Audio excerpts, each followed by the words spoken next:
We were looking at this example of the money market where we said the only bank in the economy is the central bank and there are no commercial banks accepting deposits from the public.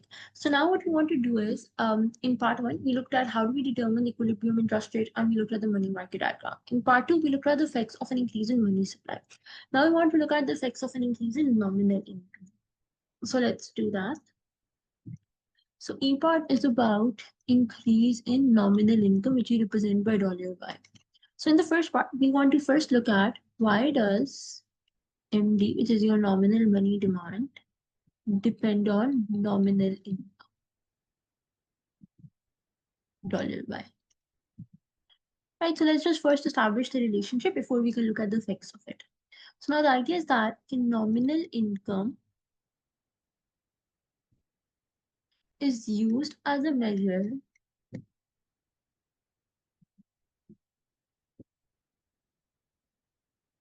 for the level of transactions in an economy. So it's a proxy for the transactions in an economy. Because we know the reason why you want money is because you can use money to buy goods and services, right? That's the reason why you want to hold money to buy goods and services, right? A nominal income is used as a measure for the level of transactions in an economy. The higher the nominal income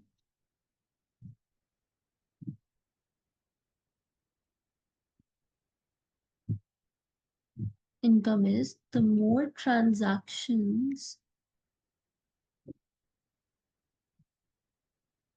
take place, so more money is needed to buy these goods and services. So more money is needed. Right, so this is the reason why money demand depends upon nominal income. Now, part one also asks us to explain why do you suppose money demand depends upon nominal income instead of just real income? Why nominal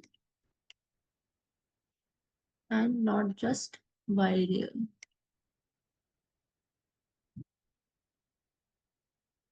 So why is it that it depends upon nominal income and not just real income? Now keep in mind why nominal is $Y, which is made up of P times Y, where Y is real income. Like the reason is both higher P and higher Y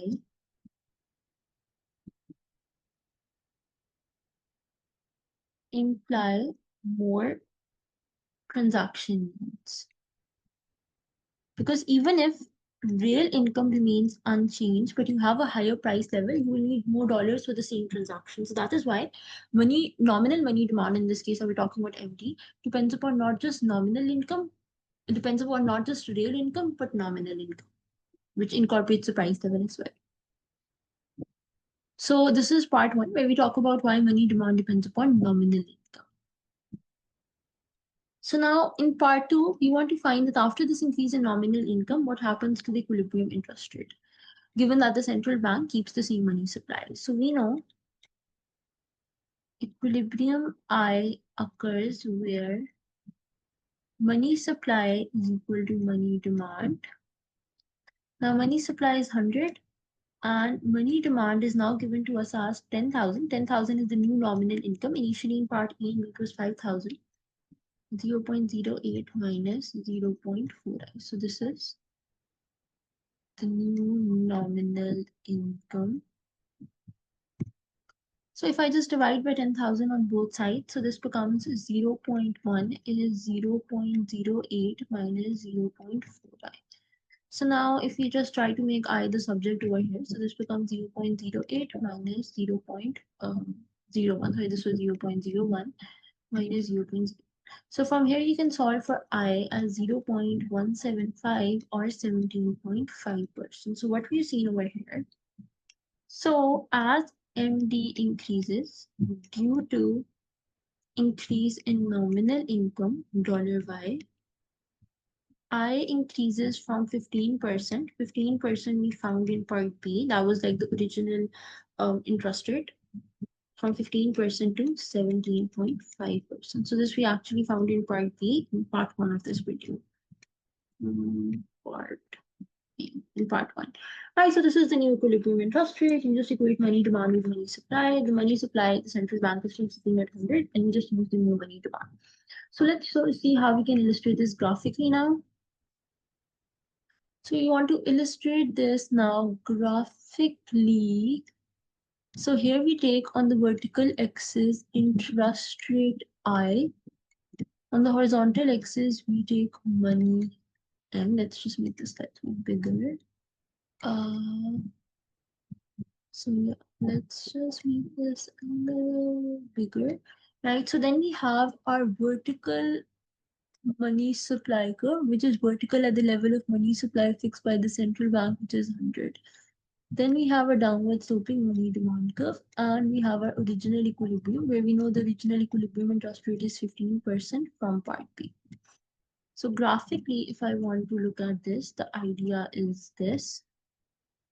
So initial equilibrium is A, and then there's an increase in nominal income $Y, which will shift the money demand curve towards the right.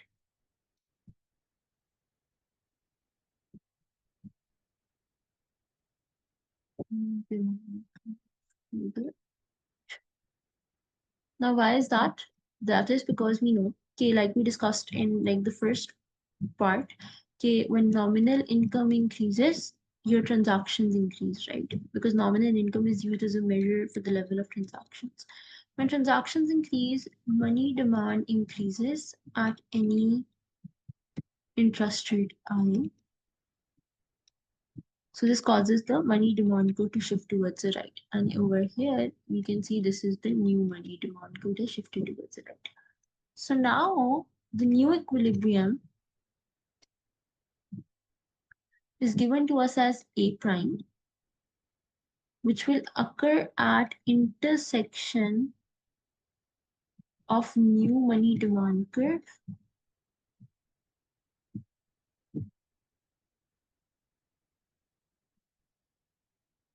and unchanged money supply curve.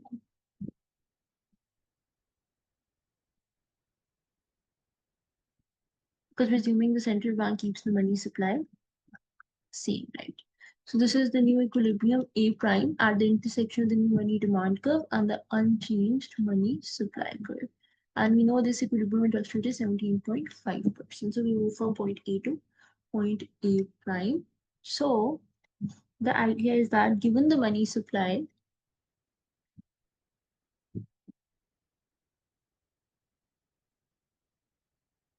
right, I increases, right? So this is, we have graphically illustrated it. We started at point A, the original equilibrium, then nominal income increase that caused the money demand curve to shift towards the right, and you move to a new equilibrium where given the money supply, there is an increase in the interest rate. Now let's try to understand the adjustment process. Like how do we next part? This was basically part 3. So now we want to basically understand the adjustment process from A to A prime. Let's do that now. So we'll just keep this here. Let's just do this. Just delete this out.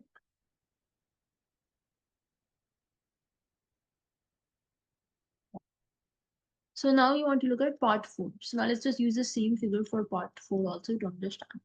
So part 4 is about the adjustment process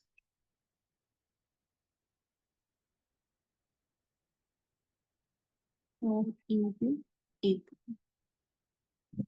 So now what happened over here is we know that $Y increases as a result of which money demand increases, right? So that's what's happening.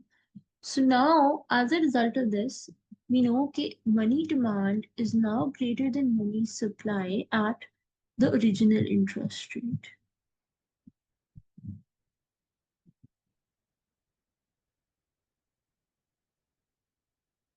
I star is 15% in this case. So we have excess money demand at the original interest rate. We can show this on our figure also. Let's show this on our figure now. Basically now at the original interest rate, money supply is still this, but now notice money demand is this, right? So MD prime is greater than MS at original interest rate. So at the original or the initial interest rate, money demand now exceeds money supply. So this represents the excess money demand at original interest rate. Now, so what this means is, now this means that money holders want more money than they have.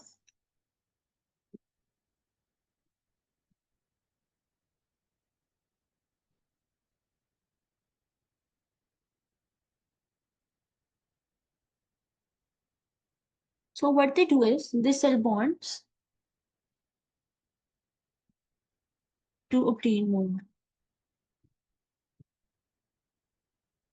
Because remember, our assumption is that you can keep your wealth in the form of two assets, money or bonds. So if you need more money than you have, so you'll sell the bonds that you have to obtain the extra money that you want.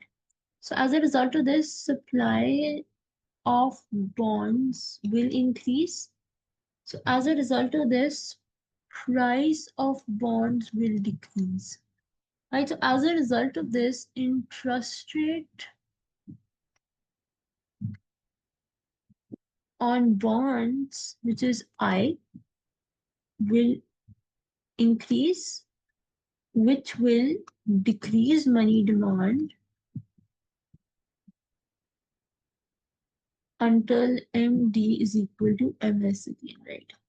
We know when price of bonds will go down, interest rate will go up because price of bond and interest rates are inversely related. And when interest rate goes up, we know because interest rate and money demand are inversely related, money demand will go down. And you can actually show this on a diagram.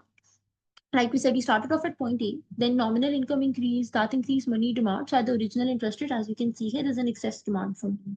So as a result of this, people will sell their bonds to obtain more money that they want. As a result, supply of bonds will increase, price of bonds go down because when supply of, because whenever supply increases, price goes down, right? As a result of this, the interest rate on bonds will increase and that will reduce money demand. And we can show this on our figure, right? We can see over here, as interest rate is going up, money demand is going down. We're moving up the downward slope of money demand curve. So this will keep on happening until you move to A prime, where MD is equal to MS again. So this is the adjustment process. But let's look at the last part of this question. So the last part of this question talks about, okay, what if, so we'll have to make this figure again. So let me just clear this all up. So last part talks about, like, we did the first few parts. We wanted to look at the effects of an increase in nominal income, where we assume that the central bank keeps the money supply unchanged. But here we're saying, okay, what if the central bank does not want the interest rate to change? So how will it achieve that? By changing the money supply. So let's look at the last part. So it says that suppose the central bank now wants the interest rate, now wants the does not want the interest rate to change as a result of the increase in nominal income. On a graph, show how the money demand curve shifts with an increase in nominal income, and also show how the central bank will change the money supply to keep the interest rate constant, right? So now what if the central bank doesn't want the interest rate to increase through that adjustment process? What will it do to money supply to achieve that? Vertical axis, on the vertical axis, we have interest rate I, horizontal axis M.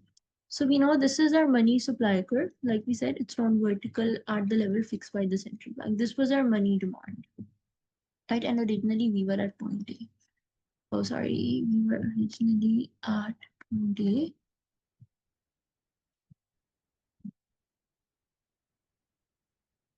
And then money demand shifted towards the right. And we know this put a pressure on the interest rate to increase, but the central bank wants to keep the interest rate unchanged, right? When nominal income, when money demand increases because of an increase in nominal income, central bank wants the interest rate to stay here, right? So it basically wants the new equilibrium to be at the intersection of this new money demand curve and this new money supply curve. So what it will do is it will increase money supply so that the money supply curve shifts towards the right and intersects the new money demand curve at A double prime to keep the interest rate fixed at 5%. So this is what the central bank is going to do. In this way, it can keep interest rate unchanged. Because initially we were at A, when money demand increased, this would put pressure on interest rate to increase and move here.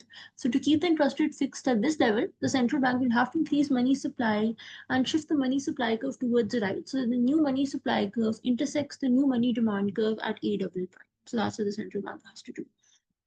So the idea is that to keep I constant, central bank needs to increase MS to accommodate increase in money demand, to keep the interest rate from increasing to restore equilibrium. Now, how can the central bank achieve this policy? Central bank can achieve this increase in money supply, which will shift the money supply curve towards the right, can achieve this increase in money supply through an expansionary, this is one of the main tools the central bank uses to influence money supply through an expansionary open market operation,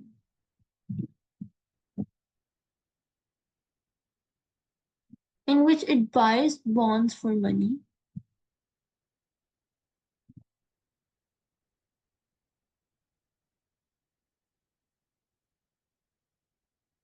thus increasing the amount of money in circulation.